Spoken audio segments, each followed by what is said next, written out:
మీరు చూడండి, GOMS number 56 ప్రకారం విశాఖపట్నంలో Raheja corps real estate private limited bill number 3 మధురవాడలో 27.1 ఎకరా 99 పైసలకు ఎలా ఇస్తారు అని అడుగుతున్నా సార్. రియల్ ఎస్టేట్ సంస్థకి వాళ్ళు అడిగింది మేము అదే, కానీ ఈ 99 పైసలు పెట్టుకొని మీరు ఉద్యోగాల పేరుతోటి డేటా సెంటర్ వచ్చింది. ఇప్పుడు మీరు ఏం చెప్పారు, బెంగళూరులో వచ్చింది, హైదరాబాద్లో వచ్చింది, మీరు మాట్లాడితే నేను మాట్లాడాల్సి వచ్చింది. మీరు ఏదైతే చెప్పారో డేటా సెంటర్ తీసుకొచ్చారు, మేము తీసుకొచ్చి మీరు కంటిన్యూ చేశారు, మేము అప్రిషియేట్ చేస్తున్నాం మిమ్మల్ని కూడా, కాదనట్లేదు. కానీ అధ్యక్ష గూగుల్ ఆల్ఫాబెట్ కంపెనీ అధ్యక్ష 24 లక్షల స్క్వేర్ ఫీట్ ఆఫీస్ స్పేస్ రెంట్కి తీసుకొని 22,000 సీటింగ్ కెపాసిటీ తోటి అధ్యక్ష వారం క్రితమే అధ్యక్ష కర్ణాటకలో కంపెనీ పెట్టుకుంది. అదే విధంగా మనం ఎందుకు మూవ్ అవ్వలేదని అడుగుతున్నా అధ్యక్ష. మనమేమో భూములు ఇస్తున్నాం 99 పైసలకి, కానీ భూములు లేకుండానే ఉద్యోగాలు తెచ్చుకుని పక్క రాష్ట్రాలు ఆయన చెప్పాడు తెలంగాణ కర్ణాటక మాట్లాడారు. ఆంధ్ర గురించి మాట్లాడాలి, మేము ఆయన తెలంగాణ గురించి ఎందుకు మాట్లాడతాడట? ఈ రకంగా ఉంటే కూర్చోండి నా పూర్తవడం ఏంటిదే, మీ పూర్తవడం ఏంటండి? కూర్చోండి మాధవ్ గారు. నా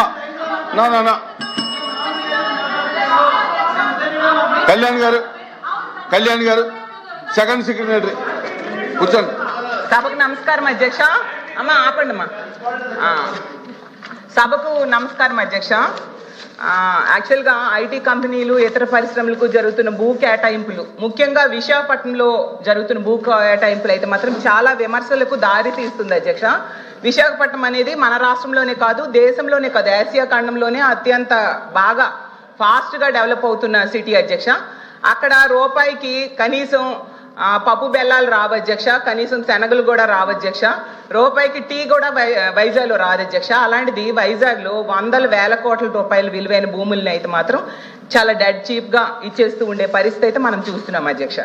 అయితే మనం గతంలో ఒక నానుడు ఉండేది, 99 రూపాయలకే బాటా రేట్ అని. మరి ఇప్పుడు 99 పైసలకే ఏ రేట్ అనాలో అర్థం కావట్లేదు అధ్యక్ష.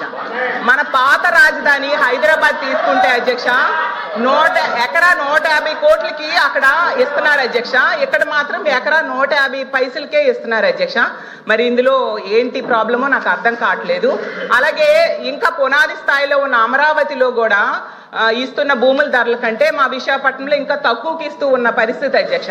యాక్చువల్గా భూ కేటాయింపులు అనేవి వెనకబడిన ప్రాంతాలు, మారుమూల ప్రాంతాల్లో తక్కువ ధరకి ఇస్తారు, ఎందుకంటే ఆ ప్రాంతం అభివృద్ధి చెందాలని, అలాగే అక్కడ చీప్గా కూడా ధరలు భూములు ఉంటాయి కాబట్టి ఇస్తూ ఉంటారు అధ్యక్ష. మరి ఇంత కాస్ట్లీ ల్యాండ్ని ఎందుకు తక్కువకి ఇస్తున్నారో ప్రభుత్వమే చెప్పాలి అధ్యక్ష. ఇంకోటి ఏంటంటే టీసీఎస్కి 99 పైసలకే ఇచ్చామనేసి బాగా బ్రాండింగ్ చేసుకున్నారు, మంచిది అధ్యక్ష. అయితే టీసీఎస్ అంతకి ఇవ్వాలని డిమాండ్ చేసిందా లేదా ప్రభుత్వమే ఆఫర్ చేసిందా తెలియదు కానీ అధ్యక్ష, ఐటీ కంపెనీలకు ఇస్తామని చెప్పి రియల్ ఎస్టేట్ కంపెనీలకు అయితే భూములు అత్యంత తక్కువ ధరలకు అయితే ఇచ్చేస్తున్నారు అధ్యక్ష. ఇప్పుడే చెప్పినట్టుగా రహేజా డెవలపర్స్ కి 99 పైసలకేమో 27 ఎకరాలు కట్టబెట్టడం జరిగింది అధ్యక్ష. అలాగే అడ్రస్ లేని వర్సా కంపెనీకి డెడ్ చీప్ గా 3,000 కోట్ల రూపాయల భూమిని కట్టబెట్టాలని ట్రై చేశారు అధ్యక్ష. మాట్లాడినివ్వండి మంత్రి గారు ప్లీజ్. అధ్యక్ష మళ్ళీ నేను ప్రశ్నిస్తున్నాను. నేను 5 కంపెనీలని చెప్పాను అధ్యక్ష. 6వ కంపెనీ పేరు మేడం గారు ప్రస్తావించారు, ఆధారాలు పెట్టమన్నాడు. హౌస్ ఆరోపణలు చేసి బయటకు వెళ్తాను మేడం గారిని ఇప్పుడు ఆధారాలు పెట్టమని లేటెస్ట్ చేస్తూ విత్డ్రా ది స్టేట్మెంట్ అధ్యక్ష. అంతేగాని ఉరిసాక్ మేము ల్యాండ్ ఎక్కడ ఇచ్చాం అధ్యక్ష? వీఆర్ నాట్ గివెన్, మేము ఇవ్వలేదు అధ్యక్ష. చాలా స్పష్టంగా నేను చెప్పాను, 5 కంపెనీలకే ఇచ్చానని చెప్పాను. ఒరిస్సాకి నేను ల్యాండ్ ఇచ్చానని మేడం గారు నిరూపిస్తే no problem, I will withdraw my statement. లేదంటే మేడం గారు స్టేట్మెంట్ విత్డ్రా చేయాలి, లేదంటే ఏదో ఆరోపణ చేసి మేము బయటకు వెళ్ళి తరపుంచడం మేము ఒప్పుకోవడానికి సిద్ధంగా లేదు. We're not willing to take that.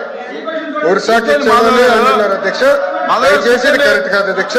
Madam గారు వివరాలు ప్రజల ముందు పెట్టమని కోరుతున్నారు అధ్యక్ష. మాధవ్ గారు ఇప్పుడు సెకండ్ సెక్రటరీ మాట్లాడుతున్నారు, మీరు లేచి మాట్లాడతారు ఎందుకు? నా కూర్చోండి మంత్రి గారు. 1 మినిట్ అమ్మా 1 మినిట్ మంత్రి. గత సెషన్లో కూడా ఇదే విషయం విమర్శిస్తే మేము ఇవ్వలేదు, ఇచ్చినట్టుగా నిరూపించండి అని చెప్తే మళ్ళీ అదే అలిగేషన్ చేస్తున్నారు. నేను అడుగుతున్నాను, మీరు కూడా ఉత్తరాంధ్రకు చెందినవారు.